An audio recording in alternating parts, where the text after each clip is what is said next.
কুল্লু নাফসিন যায়িকাতুল মাউত, সমস্ত আত্মা, সমস্ত প্রাণ আল্লাহ তাআলা বলেন মৃত্যুর স্বাদ গ্রহণ করবে, মৃত্যুর স্বাদ গ্রহণ।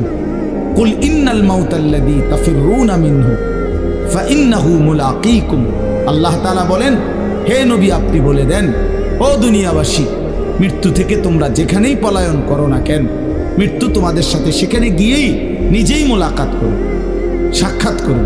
তুমি ডাকতে হবে না, মৃত্যু নিজেই আসো, মৃত্যু নিজেই আসো। আইনামা তাকুনু ইউদরিকুমুল মাউতু ওয়ালাউ কুনতুম ফি বুরুজিন মুশাইয়াদা, আল্লাহ বলে তুমি যদি এমন একটা বিল্ডিং বানাও, ঘর বানাও, যে ঘরটা অনেক উঁচা, যে ঘরটার উপর দিয়া কেউ ভিতরে ঢুকতে পারবে না, যে ঘরটার মধ্যে একটা ছিদ্র নাই, একদম আটকানো, তো এরকম একটা ছিদ্রবিহীন সুউচ্চ ঘরও যদি তুমি বানিয়ে তার ভেতরেও তুমি আশ্রয় নাও, তো ইউদরিকুমুল মাউত, মৃত্যু তোমার সেখানেই পৌঁছবে, তোমার সেখানেই পৌঁছবে। প্রিয় ভাই আমার, বন্ধু আমার, নওজোয়ান সাথীরা আমার, মৃত্যু এক অনিবার্য বাস্তবতা, চিরন্তন বাস্তব, এটা গ্রহণ করতেই হবে। হাসলেও মরতে হবে, কাঁদলেও মরতে হবে, সুখেও মরতে হবে, দুঃখেও মরতে হবে। রাজপ্রাসাদ আর অট্টালিকার মানুষটাও মরে যাবে, জীর্ণ কুটিরে যে লোক থাকে, হ্যাঁ, সেই লোকটাকেও মরতে হবে। জীবনে কোনোদিন দুঃখ দেখে নাই যে সেও মরে যাবে, জীবনে কোনোদিন সুখ দেখে নাই যে সেও মরে যাবে, সব মরে যাবে। এটাই সত্য, এটাই বাস্তবতা। অতএব মৃত্যু এক অনিবার্য বাস্তবতা, এটা গ্রহণ করতেই হবে। এটা যদি আমরা মনে রাখি, আমাদের জীবন অনেক সুন্দর হতো, অনেক সুন্দর হতো।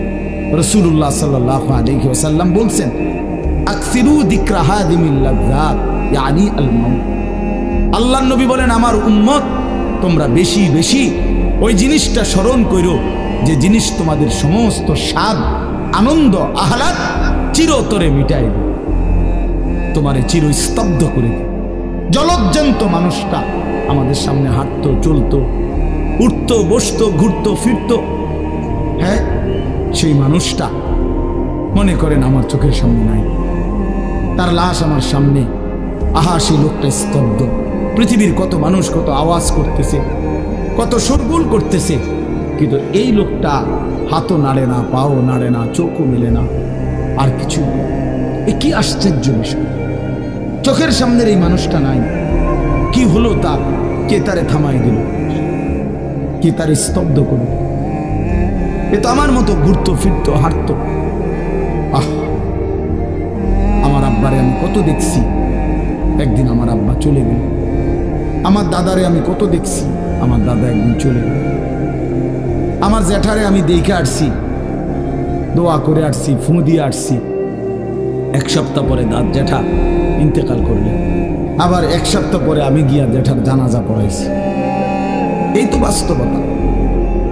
যুবক ভাই তুমিও মনে রাখো, বয়স্ক বাবা আপনিও মনে রাখেন। হাসান বসরি রহমতুল্লাহ আলাই একজন বড় বুজুর্গ ছিলেন। উনি বলতেন, তিনি যখন কোনো যুবককে দেখতেন আর বয়স্ক দেখতেন, তো তিনি যুবকদেরকে বলতেন, ইয়া মা'শারাশ শাবাব ইন্না যারআ কাদ তুদরিকুহুল আহাতু ক্বাবলা আন ইয়াবলুগ।